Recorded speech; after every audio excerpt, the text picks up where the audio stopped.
Vivemos hoje os dias mais turbulentos dos últimos tempos. O mundo parece um barril de pólvoras. As nações estão medindo força. O Brasil vive uma crise medonha, talvez sem precedentes, na área política, econômica, moral e espiritual. Nações contra nações, reino contra reinos. Foi o que Jesus mencionou no seu sermão profético que estaria à frente. Parece-nos que estamos vivendo esse tempo. A situação é grave, o mundo anda como que cheio de tensão, de ameaça, de armas nucleares, de bombas atômicas, blocos que se rivalizam na disputa do poder no comando do universo. Estamos, de fato, naquele tempo que Jesus disse, o tempo do fim. É óbvio que nós não podemos falar em datas, porque tempos ou épocas não nos pertencem. Isso é da economia exclusiva de Deus.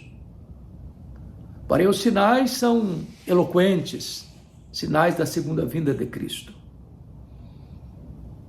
E a Bíblia menciona o engano religioso, as guerras, os rumores de guerras, os terremotos, as epidemias, a fome, o incremento do saber, a multiplicação da iniquidade, o esfriamento do amor, a perseguição religiosa, a apostasia. E esses sinais estão por aí. Só não os vê quem não tem olhos espirituais. Nós estamos vivendo também uma crise medonha aqui na nossa nação. Parece-nos que a diplomacia tem fracassado. Parece-nos que o Brasil vive a sua crise mais aguda, onde os poderes constituídos não estão tão claros na mente, pelo menos de algumas pessoas, e a democracia vivendo um período de fragilidade no nosso país. O que fazer nessas horas? Que postura tomar? Precisamos voltarmos para a palavra de Deus e entender algumas coisas. Primeiro, a despeito da crise que assola o Brasil e o mundo, da instabilidade, das guerras, dos conflitos, seja intrapessoais, interpessoais, internacionais, a despeito de injustiças praticadas, da violação de direitos, precisamos saber que Deus está no trono. A história não está à deriva. Deus reina. Essa é a visão que João teve em Apocalipse capítulo 4. Deus está no trono. E Ele está no trono não porque foi colocado por alguém, não por favores ou benefícios. Ele é o Rei do universo, Ele é o Senhor dos senhores, Ele é o Criador, o mantenedor da vida. Ele é o absoluto soberano do universo. Ele é quem estabeleceu todas as coisas para o louvor da sua própria glória e jamais será apiado do poder. Também vemos em Apocalipse capítulo 5 que o livro da história está nas mãos de Jesus, o Cordeiro que venceu, que foi morto, o leão da tribo de Judá, raiz de Davi. A história não é cíclica, como pensavam os gregos, nem a história é sem sentido, rumo à tragédia, como pensam os existencialistas.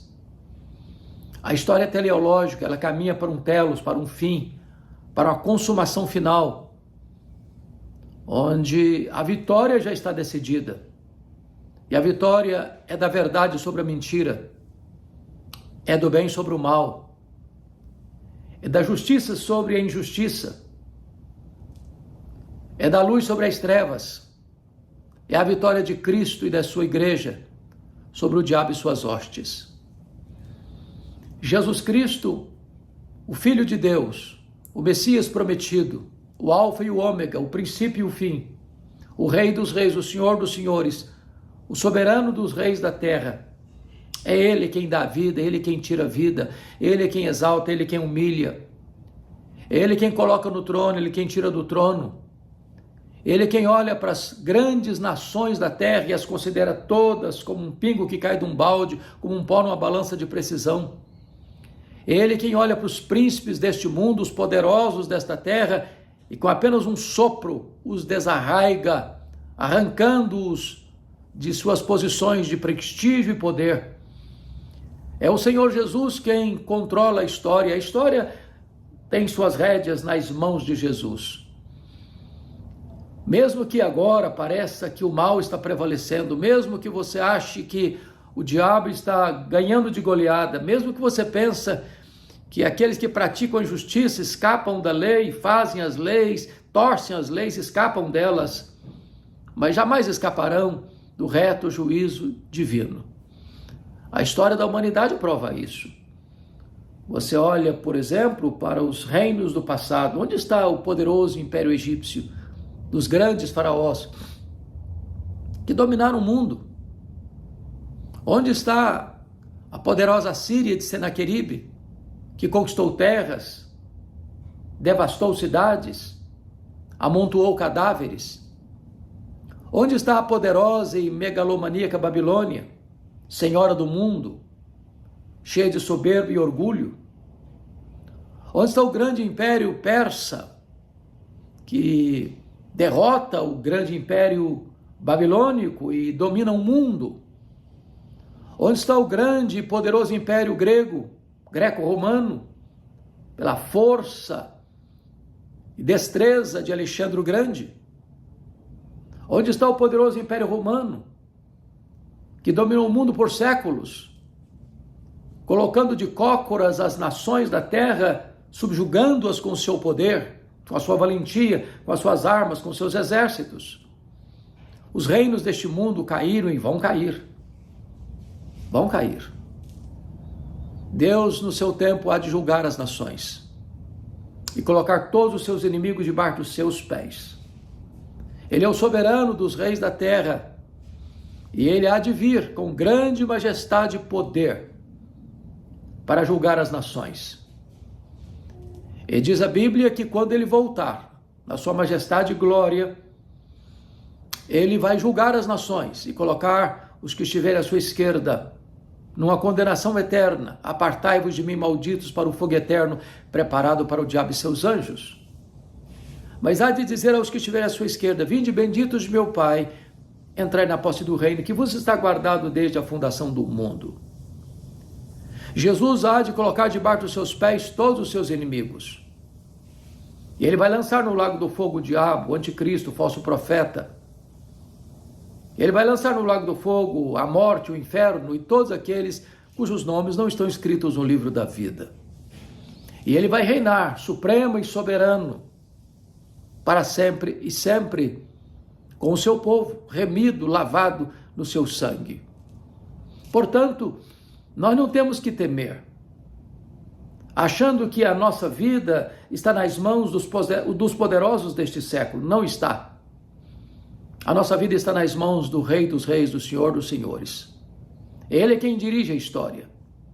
Os homens que tresloucadamente cometem atrocidades, violência, injustiça, que se entregam a toda sorte de corrupção e maldade, e que agora escapam, e às vezes condenam inocentes, podem escapar por um tempo, e podem escapar das mãos dos homens, podem escapar das leis humanas, mas não escaparão da justiça divina. A Bíblia diz que Deus não inocentará o culpado, que a alma que pecar, essa morrerá. A não ser que o homem se volte para Deus, dos reis aos vassalos, dos poderosos aos fracos, dos doutores aos analfabetos, dos ricos, dos pobres, dos governantes e dos governados. A não ser que se voltem para Deus em arrependimento sincero, não há esperança. O juízo de Deus os apanhará. O homem será apanhado pelas próprias cordas de seu pecado. E aquilo que o homem semear, isso também ele ceifará, diz as Escrituras. Aqueles que pensam que Deus não existe, equivocam-se. Aqueles que acham que Deus está distante e indiferente, erram. Aqueles que creem que Deus é bonachão e que Deus não vai fazer nada, reivindicando a sua glória e aplicando a sua justiça, estão enganados. Aqueles que creem que podem fazer tudo e Deus não está vendo, ou Deus não chamará as ordens, estão profundamente equivocados. Deus é o reto juiz. Não podemos nos escapar dele. Ele sabe tudo a nosso respeito. Ele conhece os nossos pensamentos, as nossas palavras, as nossas obras, as nossas omissões.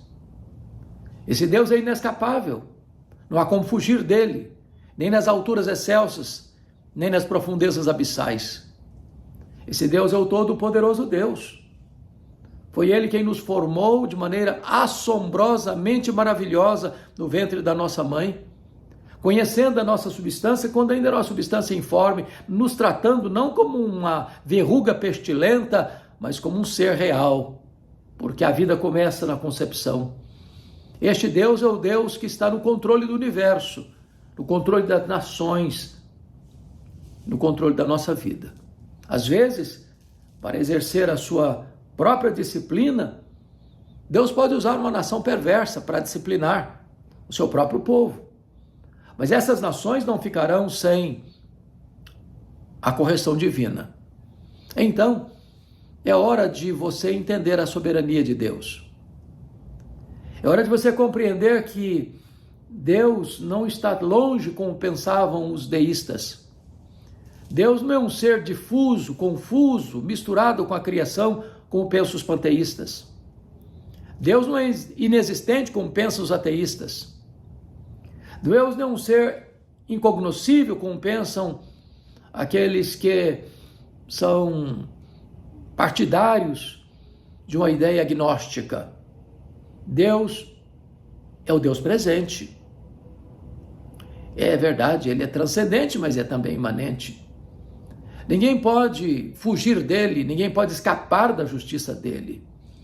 Os homens cometem o erro, cometem atrocidades, fazem males terríveis, às vezes crimes de colarinho branco, gente condecorada, com benemérito da sociedade, gente nas altas posições, nos poderes constituídos, cometem os seus pecados, suas transgressões, suas injustiças, suas maldades, achando que ninguém vai ver, ou que ninguém vai descobrir, ou se descobrir, estão blindados pelos poderosos. Porém, ninguém pode escapar da justiça divina. Haverá um dia que Deus vai chamar todos às barras do seu tribunal. E lá haverá a aplicação plena da lei e o exercício pleno da justiça. Esse tribunal divino é incorruptível. Ele é um tribunal que agirá de acordo com a lei. E jamais alguém escapará, porque esse tribunal não pode ser corrompido. Então, minha palavra hoje para você, para a nação brasileira, é uma palavra de exortação, de uma volta para Deus, enquanto é tempo. Enquanto é tempo. Porque chegará um dia que não haverá mais tempo, que será tarde demais. A história é nossa pedagoga ou será nossa coveira. Quando eu olho, por exemplo, para a história da nação de Israel, lá no passado, chegou um momento em que os dois reinos, Reino do Norte e Reino do Sul, por não ouvirem a voz de Deus, por taparem os ouvidos à voz dos profetas de Deus, por viverem assodadamente no pecado e não emendarem seus caminhos diante das muitas reincidentes exortações divinas, chegou um tempo em que Deus disse basta. O reino do norte, das 10 tribos do norte, cuja capital era Samaria, foi cercada 3 anos pelo Império Assírio. E então a cidade de Samaria foi tomada, invadida, destruída, as pessoas mortas e as sobreviventes levadas para um longo, doloroso cativeiro, e dali se dispersaram. O reino do sul, Judá, não emendou seus caminhos, e a despeito de tantas exortações, e a despeito da voz dos profetas terem ecoado de forma tão eloquente, tão constante, também eles taparam os ouvidos à voz de Deus. E chegou a hora que Deus disse basta. E em 586 a Babilônia invadiu a cidade de Jerusalém, destruiu a cidade, arrasou seus fundamentos, queimou o templo de Salomão e levou o povo cativo para uma escravidão de 70 anos na Babilônia. Se nós não aprendermos com a história, vamos repetir os seus mesmos erros.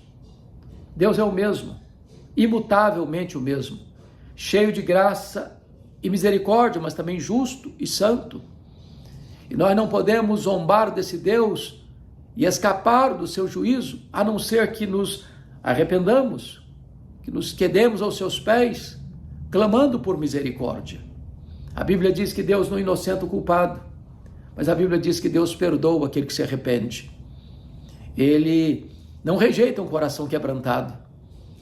Jesus disse: aquele que vem a mim, de maneira nenhuma eu o lançarei fora. E agora eu quero me dirigir a você em particular. Eu não sei como está a sua vida, se você tem andado longe de Deus, se você tem se rebelado contra Deus, se você até mesmo descrê de Deus, ou se você, a despeito de conhecer, não tem obedecido a Deus. Está na hora de você se voltar para Deus enquanto é tempo. Deus está lhe dando mais uma chance. Deus está lhe dando mais uma oportunidade. E eu me levanto aqui agora para dizer a você: volte para Deus enquanto é tempo. Invoque-o enquanto Ele está perto. Não permita que esta oportunidade se vá, porque você e nem eu administramos o futuro. Não sabemos o que vai nos acontecer amanhã. Não sabemos se estaremos vivos amanhã. Não sabemos se teremos oportunidade de clamarmos por misericórdia amanhã.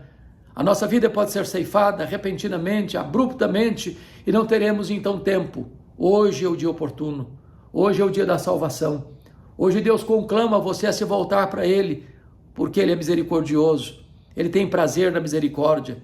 Ele é rico em perdoar. Aquele que clamar a Ele ouvirá da boca de Deus uma palavra de perdão, de cura, de restauração, de reconciliação.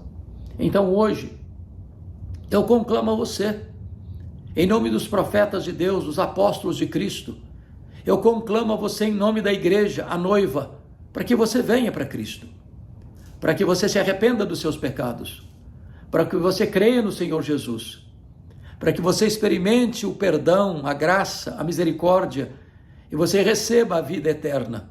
Ele tem para você vida plena, vida feliz, vida abundante, vida eterna. Se hoje você reconhecer o seu pecado, se hoje você confessar a Jesus Cristo como seu Salvador e Senhor, você recebe dele a própria vida eterna, o perdão dos seus pecados, o alívio da culpa para a sua consciência tão atormentada, e ele dará a você perdão, salvação, restauração, a própria vida eterna. Que Deus abençoe sua vida, que Deus abençoe sua família, que você se volte para Deus agora mesmo. Venha com a sua família. É hora de você liderar sua família, não para o pecado, mas para a volta para Deus. É hora de você encorajar sua família a conhecer a Deus, a amar a Deus, a servir a Deus, a glorificar a Deus. Porque este é o propósito da nossa existência. Fomos criados para o louvor da glória de Deus. O fim principal do homem é glorificar a Deus e gozá-lo para sempre. Então, o dinheiro não pode satisfazer você, a riqueza não pode satisfazer você, o seu conhecimento, a sua sabedoria humana não pode resolver o seu problema, o poder que você tem nas mãos não pode resolver o seu problema, nenhuma escora humana pode manter você de pé. É só Jesus pode dar a você segurança eterna e salvação eterna. Então volte para Ele. Nada que este mundo possa lhe oferecer vai preencher o vazio do seu coração. Salomão tentou buscar a felicidade, a segurança na bebida, nas festas, na música, nas realizações, na riqueza, no sexo, na fama. O que ele encontrou foi apenas bolha de sabão, névoa, vaidade, sem qualquer conteúdo, sem qualquer consistência. Os tesouros deste mundo podem dar a você conforto, mas não podem dar a você segurança. O seu dinheiro pode lhe dar certas regalias, mas não pode comprar para você a vida eterna. Então é hora de você se voltar para Deus, acertar a sua vida com Deus e desfrutar da glória de Deus, da alegria da salvação, da segurança da vida eterna. Que Deus abençoe você, que Deus abençoe o seu coração, que Deus abençoe sua família, que você se volte para o Senhor enquanto é tempo, enquanto Ele está perto, enquanto você pode achá-lo.